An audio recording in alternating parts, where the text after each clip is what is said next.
Welcome to The Word, people, where we bring you straight up sales 411. You get to chill and hang with the best and the brightest in the sales industry. And we don't do it boring, we do it with swagger. So let's go, people. It is on. What's up, people? Welcome to The Word. The Word. Yes, where it's all about a jolt of sales 411 with my sidekick, Kira Moore. How you doing, Kiki? Super. Very happy to be here. Yes, I love these. This is going to be a good one today. Listen, folks, The Word is where you come to upgrade your sales game without being bored, without old school, to play and play well in the 21st century selling game. This week, we have a killer guest. I am very honored to have him. He is the CEO of Patron Technology.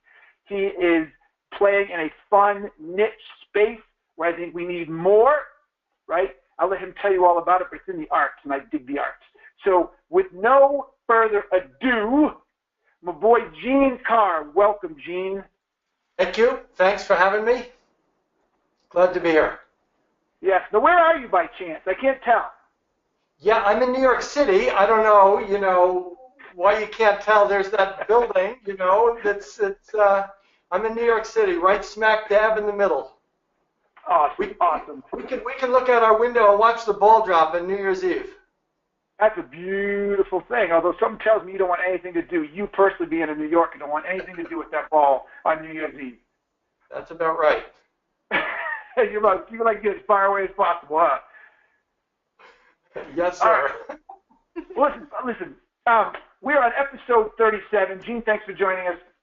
Guys, in full disclosure, Gene is and has been a client of mine for quite some time, but I wanted to bring him on because his story is fantastic and it's phenomenal. What Gene has been able to do with his sales team and what he's been able to, and how he's been able to transform them over the last several years has been just absolutely amazing. There's been some very clear steps.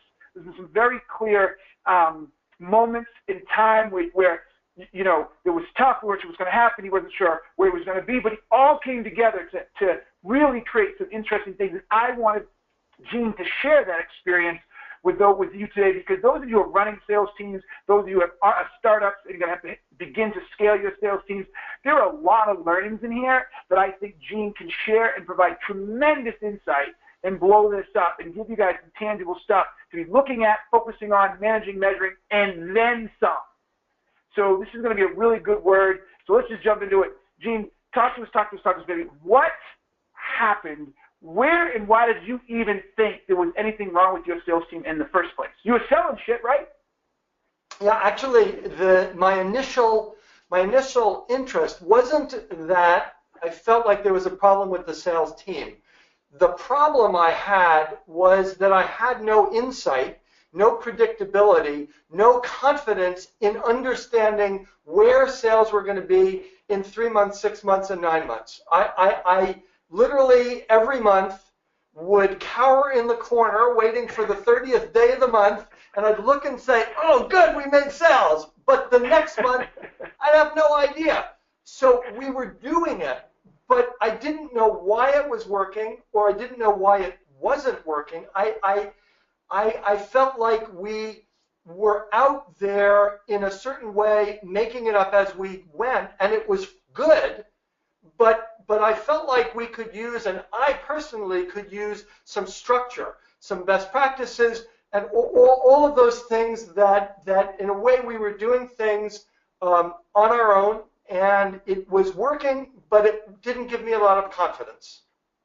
So even though you look under there and oh, we made it, why wasn't that good enough? Like, how long have you been making it? For more than several years, right? For a while.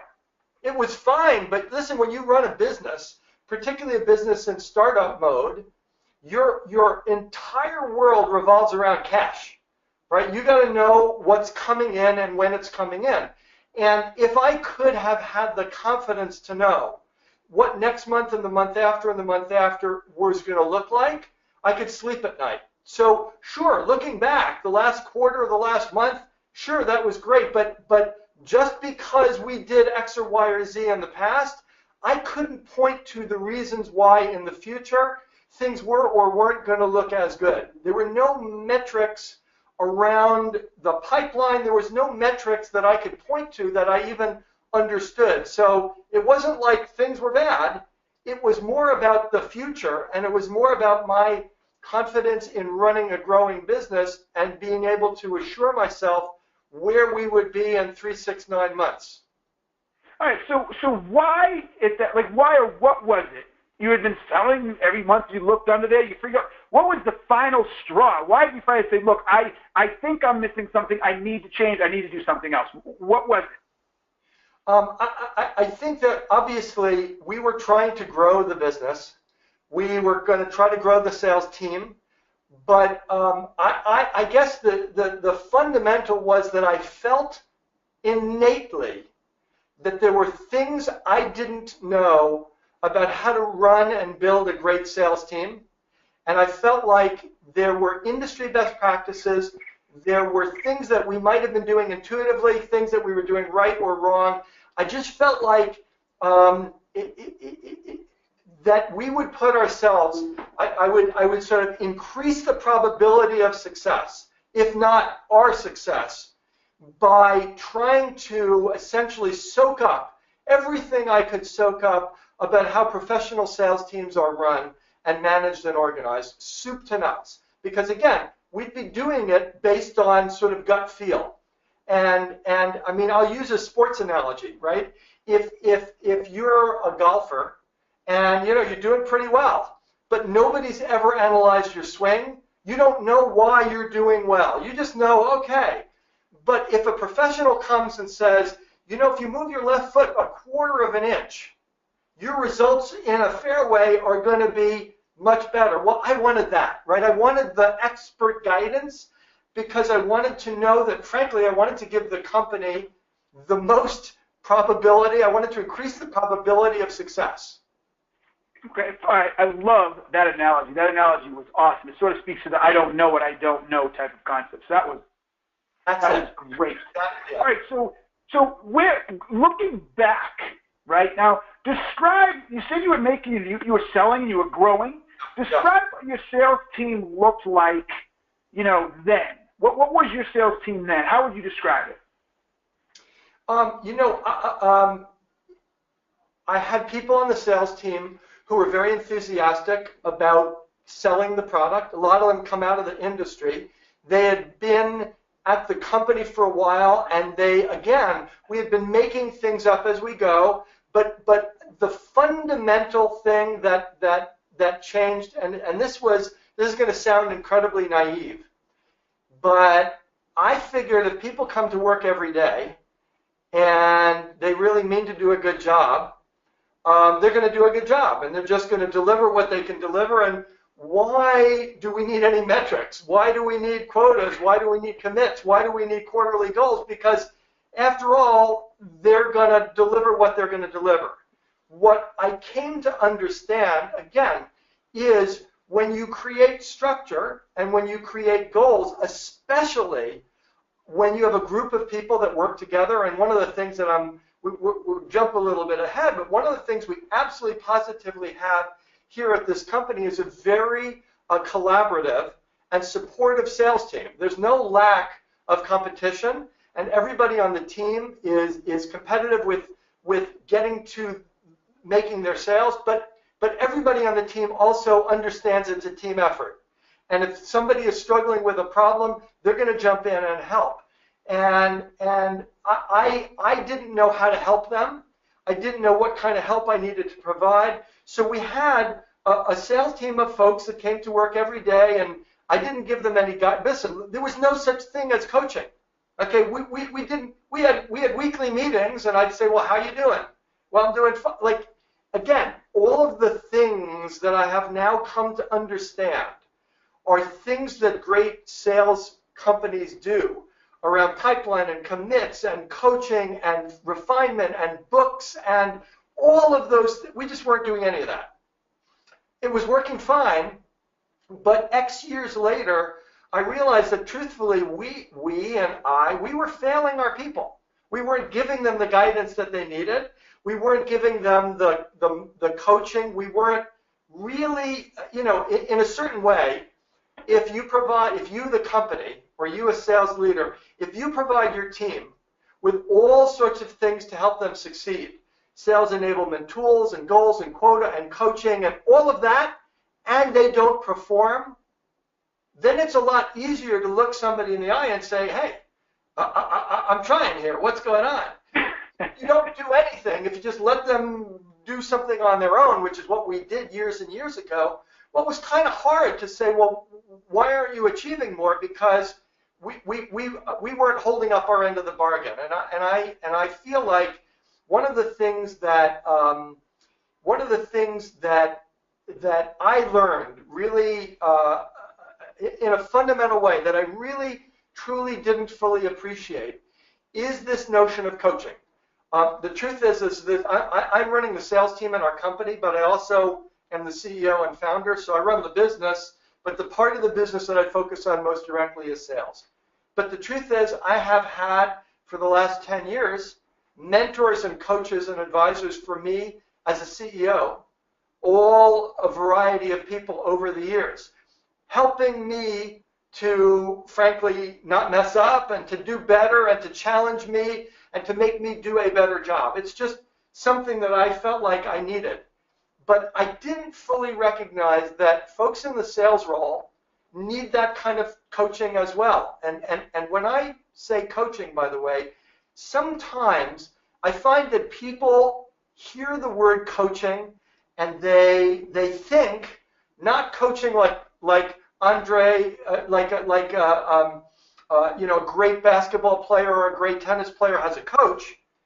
Serena Williams' coach is right there in the stands, and nobody questions that Serena Williams, the greatest tennis player of our generation, needs a coach. But somehow there's this, oh, if you need a coach, you must not be good at your job.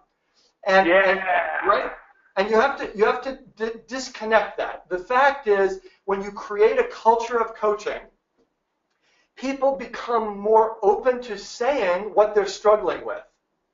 And as long as people say what they're struggling with, then you can help them, and then they can help each other, as opposed to having a deal that gets lost, where after the fact you can say, well, why didn't we talk about that? And secretly you know that that person didn't want to bring it up, right? So you've got to have an openness in your sales team and in your relationship with your sales folks so that they feel open enough to be able to accept coaching. And in fact, I know this is a complete run on here. I don't even know what you asked. I don't even know what you asked.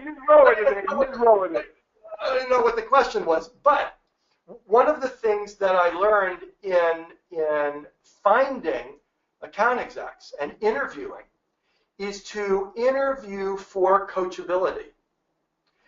Interview for, and I'll tell you as an aside, I have I'm an Oberlin College graduate. Oberlin College. Oberlin! Shout out to Oberlin. I went to Oberlin College. I also went to Oberlin Conservatory. I'm a professionally trained musician as well. And I'm involved. You're a 1%er. You're a 1%er, at least in the cello, correct? I don't know if there's such a ranking, but I'll take it. So I am involved at Oberlin right now as the co-chairman of an entrepreneurship program where every year Oberlin College students and alums are involved in a pitch competition. And it just happened this past weekend. And what was fascinating was that after the first round, we hear the pitches, and then you do one-on-one sessions with the teams where you get to ask them a bunch of questions. And in the first round, I asked one of the teams a question about their pricing strategy, and they gave me a lot of pushback. And they basically dug in their heels and said, you know, this is, and I detected something that didn't make me feel that good. So in the Q&A session a couple hours later, I went right at them on pricing again. And they gave me a very defensive answer. And I pushed and pushed and pushed. And at the end of the day, I determined that this would not be a company worth investing in because the CEO and co-founder didn't want to listen to anybody, weren't willing to listen to anybody. And I'm relating this back to coaching because if I were interviewing those people for a job, my judgment would be very self-assured, obviously smart, but impossible to coach. And you know what? If people are not open to even accepting advice, I mean, these guys didn't even want to, if they had said, that's a very interesting idea, we don't agree with it, our thinking is this, but I'd like to talk to you more, that would have been an okay answer. But the answer is, no, you don't understand, this is the way we're going to. So coachability has a lot to do with attitude, and it also, so you've got to get the person, you've got to identify a person who's willing to be coached, but then you have to create an environment in your team where coaching is seen as a thing that will help everyone in the team get better, which is why there's a coach in every sport in America. There's a coach because those folks that are in coaching roles are just trying to get those people to perform at their best. So anyway, I have no idea what you asked. So we're going to get back to this because I agree with you. And I wrote in Forbes that coaching is the number one, specific type of coaching, but coaching around call listening is the number one opportunity for sales growth in 2017. So I like where you're going with it. So I love this story, but we're going to add on to it in just today. But I want you to do two things for me. One, tell everybody what you do. Share with me in the beginning because you're in a really interesting space. You're a SaaS company. So again, everybody loves SaaS. You're in a really unique space. And tell me a little bit about your competition and tell me about how that affected your way of viewing your sales team in the beginning and then why it switched. Yeah. So we run, as you mentioned, we run a technology company. So our business centers around providing a CRM system which includes ticketing, fundraising, and marketing in the United States for cultural organizations, those that sell tickets, theater, music, opera, dance, university, performing arts centers, museums. All of these kinds of organizations operate around converting their ticket buyers into repeat ticket buyers and converting their ticket buyers into donors. And in order to do that, in order to be successful, you need a completely integrated system that allows you to build relationships with customers, which is no different than Amazon or anybody in America is trying to do. Only the business sector we are in, which includes over 100,000 cultural nonprofits, is living in a world in which all these organizations have separate systems. They've got a separate system for ticketing and for fundraising and marketing, and they don't know who their customer is. So our solution, we partnered with Salesforce. We built our product, Patron Manager, within the Salesforce ecosystem on their Force.com platform.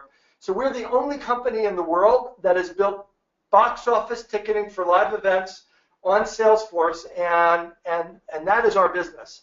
But what I've come, so that's who we are. So who's your competition, and how did that affect you in the beginning when you first started selling and how you chose to sell? Yeah, so a lot of SaaS companies, and particularly the ones that we read about in the newspaper, are companies that are essentially inventing a new industry. Right? Before Twitter, there was no such thing. Before Facebook, yeah, there was Friendster and whatever, but they really started it. Before Uber, yeah, MySpace. Before Uber, there really wasn't any. So when you innovate and you create a market sector, that is a really interesting position. However, we are not in that space. We are in a business in which our competition are all companies that have been in the industry for 10 to 20 years. Now, each of the companies that competes with us competes in a certain sector of the market. We compete with ticketing-only companies. We compete with fundraising-only companies. We compete with companies that have client service systems. We're all in the cloud. So on some level, we overlap with a lot of our competitors, but the challenge for us is that we entered the market doing something radically different than had ever been done before, which is a complete platform-based cloud system. But obviously, all of our competitors had 20 years to build every single individual feature that everybody could possibly imagine that they might want. And it's tough to enter a market like that because as an upstart, you can only build as much as you can build at once. And what now we're already 6 plus 7, almost 7 years into our business. So in the beginning, the challenge for us was that we were selling a product that did a lot of things that nobody had, but it did some things that other companies had more of, right? We didn't have all of the, right? It didn't do as much. It didn't do as much as what the incumbents did. So right. There a lot of stuff they didn't do, but it didn't do enough of what the incumbents did. And that was our challenge at the beginning. And I thought, fundamentally that it was just a waiting game. We just build more features and build more features. And as we build more features, we get more market share. And to a certain extent, that's true. However, so you thought you had a product problem. You thought you had a product problem. Yes, and I don't want to look. I don't want to paint with a brush too broad, right? On some level, there are some legitimate conversations where you look at a customer and say, you know, our product is not going to fit your needs. However, what I've come to understand and what we talk about and what we read about and what we think about all the time is to try to guide customers into a conversation in which they explain what are the fundamental business problems, business challenges holding them back. Almost always, those business problems are solved by what we offer. And the things on the margin that they may come up, somebody in their company may say, well, but it doesn't do this thing, are not fundamental. I'll use another analogy, right? We're selling a Tesla that gets 80 miles a gallon, and somebody else down the street is selling, you know, a Chevrolet and it gets 30 miles to the gallon. The customer that walks in the door and says, I want the highest fuel mileage I can possibly buy because I believe that you know, gas mileage is my number one goal. If I'm demonstrating my Tesla and it doesn't have a specific feature that the Cadillac has, I will still buy the Tesla because my number one most important goal is satisfied by this Tesla. But what we experience is, and we still experience it, is that somebody will come into the dealership and they'll look at the Tesla and they'll say, oh, but you know, the hubcaps, I really like 5-spoke hubcaps. And your thing only has 3 spokes, and I don't want to go backwards. I mean, I had 3 spokes before. I'm used to 5. When I drive up, unless it has 5 spokes, I just can't, right? And we do get that. But if you remind people of why they are there, if you, in fact, furthermore, if you get them to explain to you what it is, and again, I'm rambling, but you told me I could ramble. Here's what I've also found to be one of the most challenging things about sales. No, you got to finish that. You got right to the precipice and you didn't finish it. So I want the 5-spoke hubcaps. They forgot why they want to buy. So what do you do, and how does this affect your sales team? You have to go back to the beginning. You have to say, excuse me, I'm confused. You told me when you walked in the door the most important thing for you was 80 miles a gallon. We are delivering twice as many miles to the gallon because we use a completely new technology than the other thing. That's what you told me. Am I perhaps mistaken? And oftentimes when you do that, they back off, right? How does that relate to your sales team, right? What was your sales team doing before, and now what are they doing? And how did you cross that chasm? Well, I mean, it's exactly the same example, right? The before is that we didn't have a path. We didn't have a strategy to address the unimportant but disruptive questions, right? We did not have a strategy, and listen, it's very, very easy in a sales role to get sucked into a debate over something that's wholly unimportant because the person that's talking to you thinks it's important, right? You can't tell somebody, listen, what you're telling me is not important because that's insulting. But you've got to be good at letting them talk, letting them get it out of their system, and then backing off and saying, hold on, I hear you. Let's talk about how important that is and why is that thing that you're talking to me holding back your business because you told me your goal was this. And I've showed you how we can deliver this.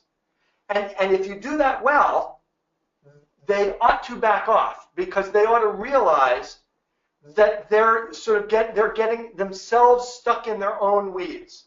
Now, it's hard, and people get very, very stuck over minute things that are really, they think for that moment, they are the most important thing in the world. And the sales team, to your question, like, what did we do before? We didn't know what to do, right? We would humor all those things, and we basically try to say yes to everything because saying yes equated to making the sale. But now... You got yourself in trouble in the past. You sold things that you couldn't deliver on right away, right? I mean, did you do that once in a while, or you found it down the road? It definitely was the case. Listen, people, we've had to work very hard as a software company. You never want to tell people that they're going to have some feature that you don't have by X date. It's a bad, we don't do it. However, people also hear what they want to hear. They hear what they want to hear. And I'll tell you what, I'm going to give you a real sales example. This happened a couple of months ago. There was a feature in our product that was coming down the roadmap that this organization told us was super important, and we had been way down the sales process, way down. And we were right at the point of them trying to make a decision. And the VP got on the phone with our account executive, and they discussed this one feature that we don't have. And our sales executive said, listen, I'm not going to whitewash this. We don't have that feature. We not only that, we can't even tell you when we're going to have that feature. It's on our roadmap, and we will deliver it, but I cannot guarantee you that. And apparently, from what I hear on the conversation, the person on the other side said, I hear you, we want to work with you, and I appreciate your honesty. That's not a critical feature right away. If we trust that you're going to build it, and it's important, but by essentially telling them, being honest and saying, this is not that important, we're going to eventually build it, force the person to essentially back off and say, no, you're right. I want this. How did you shift that culture? Because obviously salespeople were, like you said earlier, they were afraid to say it. They thought it meant they'd lose the deal. So you were selling the features and function of products before. How did you make the switch? Like really specifically, if people listen to this and they struggle with this sales org and their sales org, what do you tell them? What should they do? How do they transition, and how did you do it? There's a couple things. I mean, there's the brute force way, which is, let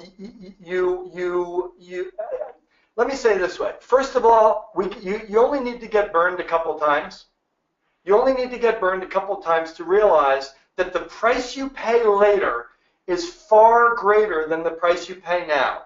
If you promise something to somebody that you can't deliver and then you don't deliver it, you know what happens? Your company goes into a tailspin of customer service, of anger. People don't trust you. The CEO has to get on the phone. You have to give them a price decrease. You've got to give them a refund. So I try to explain to the sales team that just making the sale, but a sale that's toxic, a sale that is essentially they're going to hand to their colleagues in customer service, that's going to turn into a snowball of complaints later, that doesn't help anybody. So what I've tried to do is to try to help the sales team understand holistically the life cycle of the customer and what happens after the sale is made and what happens during implementation, what happens later, because I want the sales team not to only think about themselves. I want the sales team to think about the company. And truthfully, but doesn't the sales team then say, okay, I'll do that, but they're not going to buy from me. They're not going to buy because I don't have that feature, right? So I like the brute force, but I've seen it a million times. The salespeople start saying, well, we don't have this feature, so they're not going to buy. What you learned wasn't the case, right? So when once you started the brute force, how did you teach the sales team, and what did you teach the sales team in how to change their selling so that they had confidence that just because they didn't have a feature didn't mean they were going to lose the deal?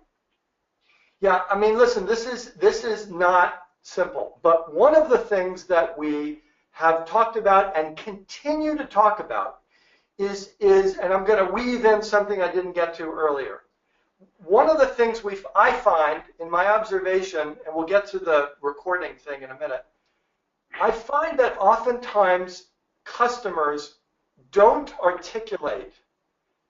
can't necessarily articulate their problems. They call up and you say, well, why are we on the phone? Why are you talking to us? Well, and they don't give you enough information. And first point that we did is to try to work with the sales team to continually probe to get to the heart of the issue. Well, I don't like the user interface for the customer, the ticketing. In our case, why don't you like your existing system? Well, I don't like the user. Well, what about it don't you like? Why isn't it any good? Well, I don't like the buttons, but why? Oh, well, on a cell phone, you can't, because it's not responsive. So now I've heard that you have a functional problem. Well, how's that holding you back? Okay, well, it's holding me back because most companies are selling 30% on mobile, and we're only selling 10%, and we think our sales are going down because people can't buy. And now I can quantify. Now I can say, you have a risk factor of 20%. Your current system is providing this. We can solve that problem. That 20% can translate into a dollar figure, and you can explain what that gap is, and you can put a number on it, and you could talk about how that hurts their business. Suddenly you can have a really compelling conversation with a customer to get them to move to make a decision. Now you're not talking about features and functionality. You're talking about their business goals that they cannot achieve. So let's look at, I love that example. So now the client, the salesperson gets the prospect to do all of that. And then later in the sale, the prospect says, hey, look, I'm looking at XYZ over here, and you don't have this feature, and I want this feature. Take it to the next step. So what have you trained your salespeople to do to leverage that early information and get over that I don't have the feature argument anymore? Well, for one thing, there's two things. And I also want to give an example of something that happened just the other day. But to start with, here's the other thing we weren't doing a great job of. God, I forgot all this. So we now, our sales process now starts with a discovery call. Right? The discovery call is separate from a product demonstration. The discovery call sets aside all of the looking at the product and talks to the customer about their business.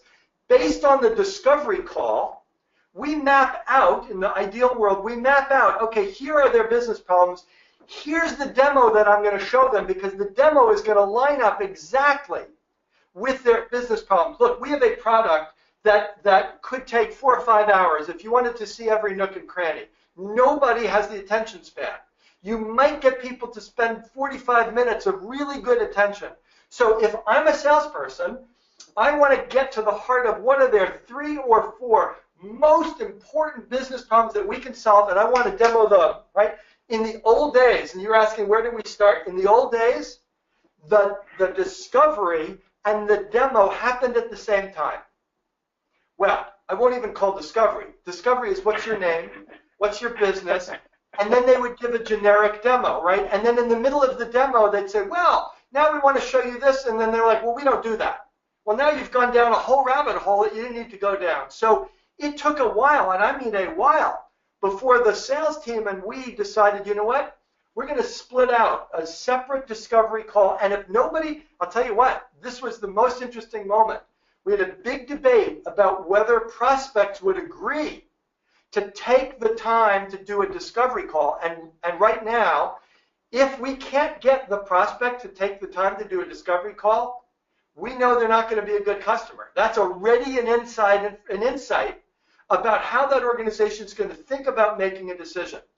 And the organizations that do the best discovery calls, you learn a lot. You learn around about their process. You learn about how they think. You learn about how their business problems affect their business. So the first answer to your question is we listen to the whole discovery, and in listening, we can identify if there are gaps. And then when you do the demo, you can prepare for them. You can prepare your demo to work around those things, not to be deceitful, but to line up all of the, listen, a great example, we had this example, I'm mashing together a couple, but we had an organization that sold 4,000 or 5,000 tickets a year, and we knew that there was one little aspect of the thing that we did not yet develop. Well, we also found out that 80 people were affected by that. So we knew that from the discovery call. So when we were doing the product demo and that came up, we had already thought about the ways that we could help that customer do the same thing with our system. And it wasn't, because so you've got to prepare, you've got to think through your strategy. Gene, that's powerful. That's powerful. For people listening, I don't want that to be glossed over, because in essence what you're saying to people is the prospect had a concern about the lack of a feature that you had, that they could have used in their decision process, because they themselves hadn't really thought about the impact of that single feature on the organization. And it was up to you and your sales team to really crystallize, guys, this really isn't that a big deal in comparison to everything else that you're trying to get done. And had you not done that in the past, would you have lost a deal like that, or potentially lost a deal like that? Inevitably, it would have slowed down, if not scuttled the deal. So, that is a big piece of I mean, look, the thing that I wanted to go back to, and this is something that I've come to realize recently, even after doing this for years and years and years. What's the most important quality in a salesperson, I think, is the ability, I don't want to say the ability to listen. It's the ability to understand fundamentally what somebody is saying, what their problem is. Because sometimes the words out of somebody's mouth aren't really their problem. They'll say words, blah, blah, blah, blah, blah. But until you back off and say, okay, what I hear you saying is that you have this, but really your problem is not that. Your problem is really that. And a lot of times they don't articulate it until like you just said, you had a product problem, you had a strategy problem. A lot of times they themselves need the help. They need the guidance to think through their problems. And so the most successful conversations that I've had are all around listening carefully. Look, every single day you're going to get objections about something in sales. But if you listen carefully and really come up with the strategic answer to the question, as opposed to sort of, it's not the those tennis machines that throw the balls at you, and that what you really want to do is listen. And if there's anything that I have learned recently, it is almost every question can be responded to with another word, and the word is why. Well, we need this. Why do you need it? Well, but why do you need that? Well, how does that affect your business? Why does it affect? And a lot of times in sales, the person either will be able to articulate it in a way that you didn't hear before, or they won't be able, or they'll say to you, and this has happened to us a lot, they'll go down the rabbit hole and then they'll go, you know what? It's not that important after all. They themselves, like, they talk themselves out of it. They're like, oh yeah, you're right. It's not. So, I think. So this is great stuff. So again, let's give the listeners something to take home. How did you transform the team? List 3 things that you did that someone could use if it fits to do if they're struggling with these same types of things, right? 3 things that you did. One was the discovery, right? You separate discovery from the demo, right? So I'm sure there was some training you had to do around discovery, et cetera. But what are 3 things that someone wants to think of when they want to transform their sales team from feature function, or if they're struggling to drive revenue, that you say, look, you need to focus on these 3 things? Yeah, sorry. All right, I'll give you 2. I mean, we've talked a little bit about one of them, which is focusing people on their business problems, understanding why. The best question is, why are we on this call? Why are you calling me? What is the real motivating factor? And truthfully, if you don't hear it, and this is really, this is important, if you cannot identify a burning problem that your product can solve, you're probably not going to make the sale. And if the customer can't articulate it, they probably don't know why they're going to buy. And in the end, you're going to go through and wave your arms, and they're going to say yes, yes, yes. And in the end, they're not going to make a decision because the business problem isn't big enough to make a change. So it's imperative that you understand what's driving their problem, why are they talking to you, that your product can meet that need, and it's a big enough problem that will move them from their current state. Because you know what? Doing nothing is way easier than doing something. Right? Half of the time, these people decide, well, I'm just not going to make a decision. You know what? Not making a decision often, not always, often is they couldn't get over the hump like this. I didn't really know what my problem was, or this product really didn't solve. So you've got to get to the essence of the problem.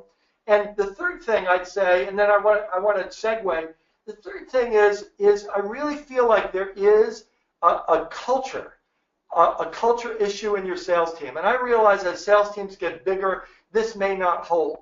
But the one thing that we found is that if salespeople realize that they're competing, first of all, they're competing with themselves, right? They want to get better because they want to close more and close more quickly. At the end of the day, vast majority of salespeople are compensated on their own performance.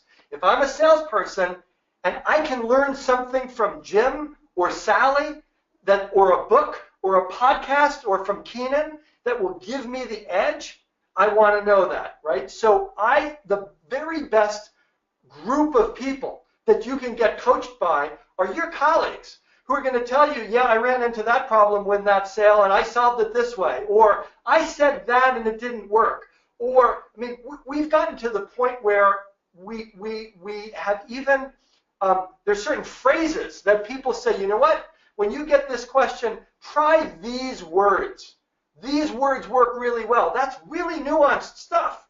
Because in the course of an hour demo, you know, if you have a playbook around generally things that are difficult for salespeople to accomplish, and you get it because your team is collaborating with each other, I think that makes a big difference. So there's a culture part, there's a business problem part, there's a separating discovery from the demo. Those are three big ones, I think. Okay. You also talked about in the very beginning, and we got a little more time. I'll make sure we get it all in.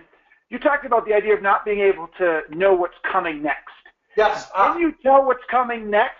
And what did you do to create that predictability in your sales team? So I'm sorry that it took so long to get to this place. So when we started, we had no such thing as a pipeline. We had something like 25 opportunity stages. We had no real sales funnel, and what we did to first transformation is to understand the essence of the sales cycle to its essence, like 4 or 5 stages, and to assign a probability to close against every one of those stages. Most salespeople know that when you get into a contract negotiation, you're probably at 90%. Hardly anybody wants to negotiate a contract with a lawyer unless they're really going to buy. That's a pretty big predictor. But after a discovery call, your likelihood of closing that call is very low because you don't know the customer's never even seen your product. So we created, and truthfully, look, we use Salesforce, right? So we use Salesforce opportunity stages. We create a pipeline.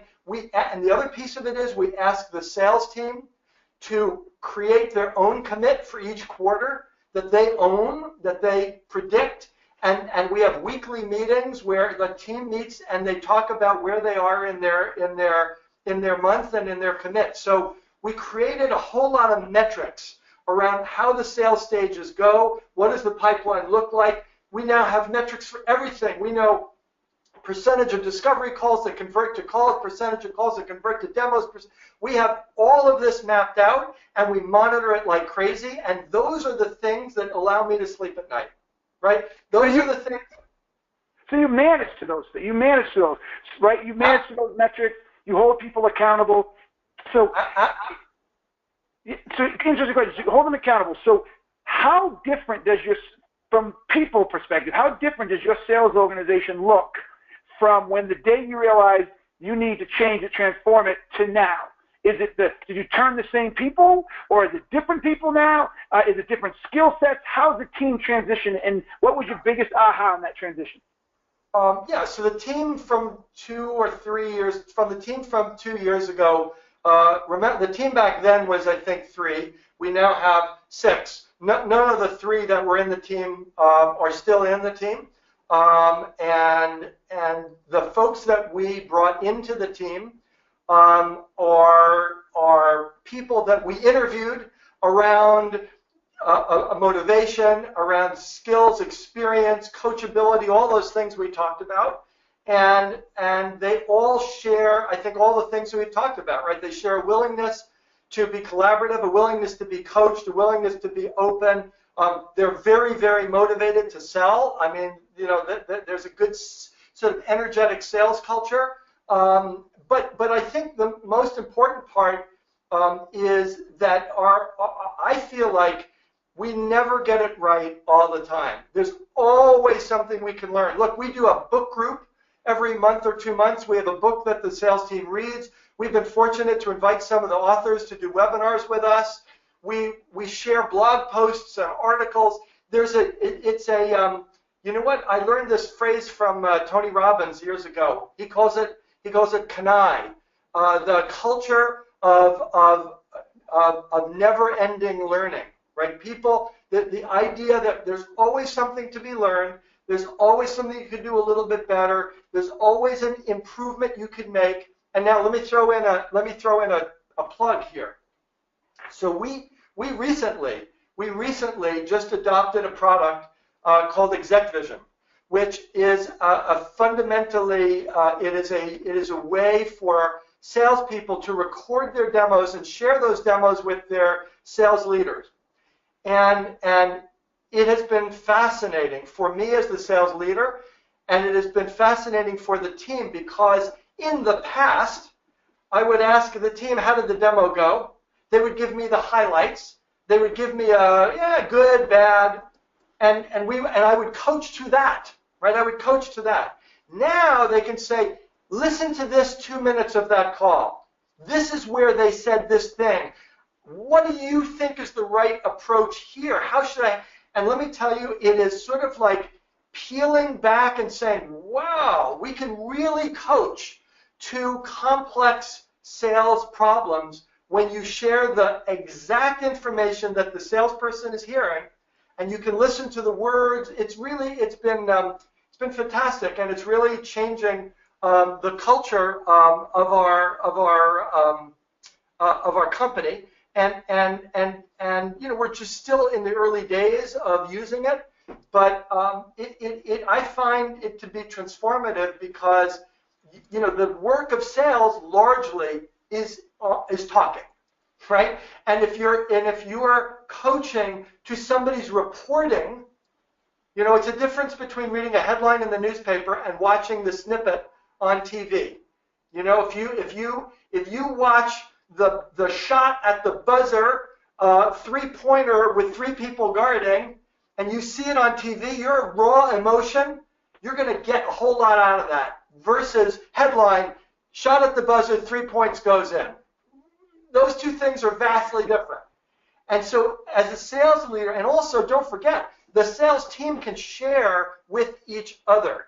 They can say, oh, I did this demo, and they asked this question, and I answered it this way, and look at how that person responded. So again, it goes to culture, right? We have worked really hard to try to create a collaborative culture where people are continuously learning, coming up with ways, and I'll tell you, sometimes it's spontaneous. I guess this is my last thing. One of the greatest things that I've observed and makes me feel really good is that our individuals on the sales team volunteer to do things that will help the whole group.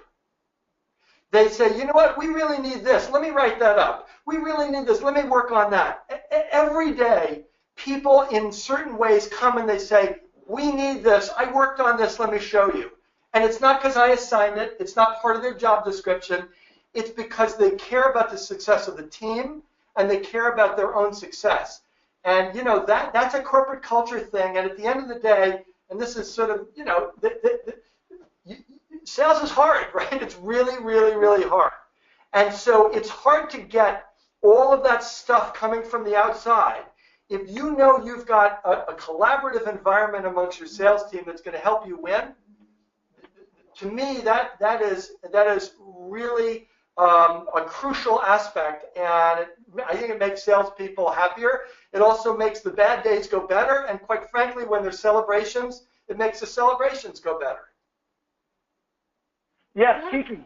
We have a couple of questions from our audience. Oh, let's do it. So Mike Colella, let's see here. He asked, sales should be more, okay, this is actually a comment. Sales should be more listening than talking, 2 ears, 1 mouth.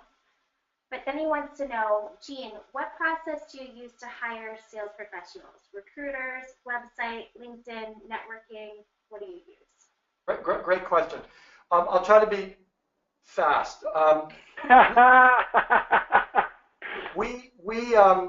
We're in an advantage position in that the kinds of people I want to work here are people that have an experience, personal experience, and/or an affinity or an interest in the arts in some way, theater, music, dance, even music of some sort. So number one, I got to know they've got the passion to work here.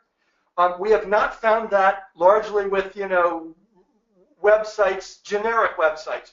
We post on industry-specific websites. That's number one. Number two, and this is really important, we came up with a very, very structured way of interviewing. We asked ourselves the question, what are the qualities that are most important in a successful salesperson? What are the nice-to-haves? What are the critical-to-haves? We have several rounds of interviewing. Not the same people interview. There's an initial group, and then there's another group, and another group. And so we try to expose salespeople at various levels to other people, but we're always honing in on what are the qualities that are going to make that person successful ultimately, because for you, successful for patron, not successful salesperson, but patron specifically, correct? Yes. Keenan, I'll tell you one. This will be a good joke. Like when we first started, I thought knowing how to use Excel was a really important quality, right? And we'd ask the question because I figured salespeople have to do Excel, and the answer is salespeople don't have to do Excel. That's not obviously it would be nice, but that's not fundamentally important. So you have to whittle down the real things that make your job. What are the things that really make it for you? I'll also say that we always interview. I always do the first interview by video. And the other thing for the gentleman that asked the question, and this is perhaps the most important thing that we have learned in all hiring. Our website, you go to it now, patrontechnology.com, go look in the job section. It says in the description how to apply, it says, write a well-crafted cover letter that explains why this job is perfect for you. That means don't send a form cover letter. You'd be amazed how many form cover letters we get. And you want us to think? We don't look at one of them. Because if somebody doesn't take the time to sell themselves to me, how is it that they're possibly going to take the time to sell my product to the world?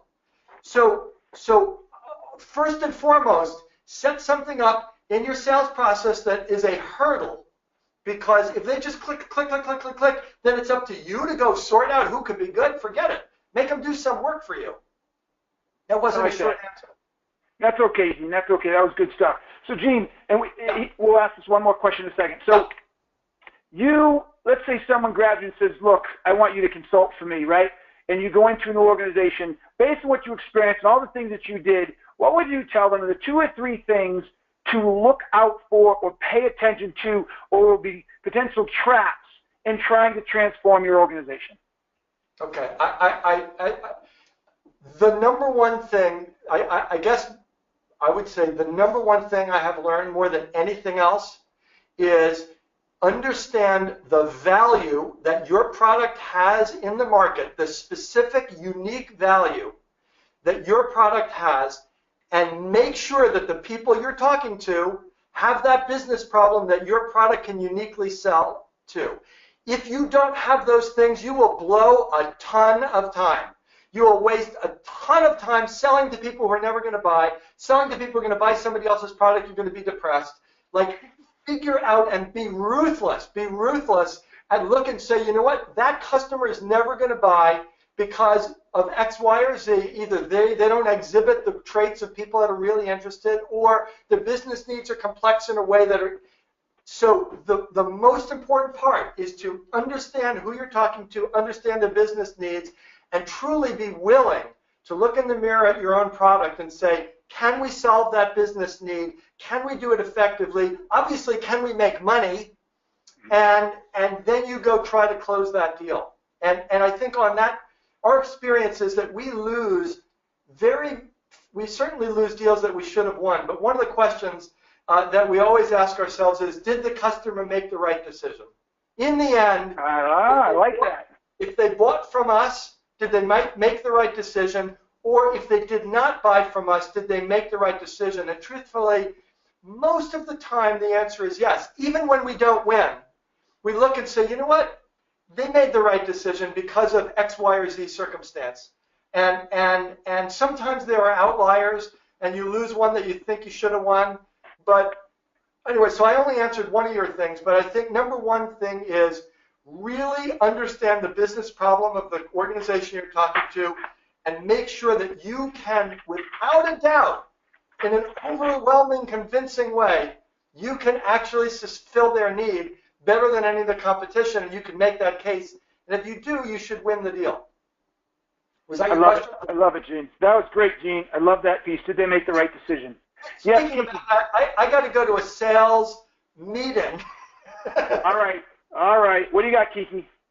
So Mike has one more question, Gene. I'll send it to you personally. And Mike, if you can drop like your Twitter or I think I found you on LinkedIn, but I want to be sure that I'm talking to the right person, so we can get your question answered directly. Awesome. So listen, Gene. Oh, sorry. Go, Keek. Well, no, you wrap up, and then we can tell what's up next. All right, Gene. Thank you. This was fantastic, man. I really, really appreciate it. Great stuff. Congrats on all the success you've had. Maybe we'll have you back on in a year, and you can tell us more about how your exec vision implementation is done and how that's affected sales even more. We didn't even go into the numbers, but because of this transformation, you've seen accelerated growth. You've seen your average, I won't tell people what the personal stuff, but you've seen your average deal size grow. The average sales cycle shrink. You've grown double digits and then some every year over year. So you've seen tremendous success, no? From the transformation? All those things are correct. I mean, that's fantastic. So well done, brother. Congratulations to you guys. If anybody is here is in the theater spaces, so if you run a theater, if you run an opera house, if you run a community theater, if you run a museum, you need to talk to Patron. They are leading the way from innovation there. So everybody, thank you very much. Kiki, who are our next guests? Wrap this up, baby, for us. Peace, Gene. Be good, brother. Okay, so up next, we have on our Taught Leader series, so Keenan wrote this awesome book called Not Taught, and he has a really exciting guest. It's another Colorado native coming from the CEO of Vail Resorts. His name is Rob Katz. He's going to be with us Tuesday, April 6th. I am going to drop the link so that y'all can RSVP straight away in the chat here. There it is. And he's going to be talking about the correlation between emotional intelligence and success. So it really kind of falls in line with self-awareness, deliberate learning, which is all in here. Just key success principles that you need to start embodying in order to be successful in the 21st century. The next show that we have coming on Sales Jolt on the Word is going to be Mike Peachy.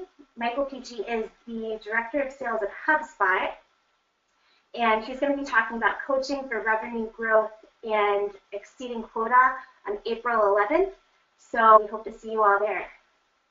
All right, beautiful, Keith. Thank you very much. Great episode 37. Everybody, thank you very much. Until next time, peace. I'm out.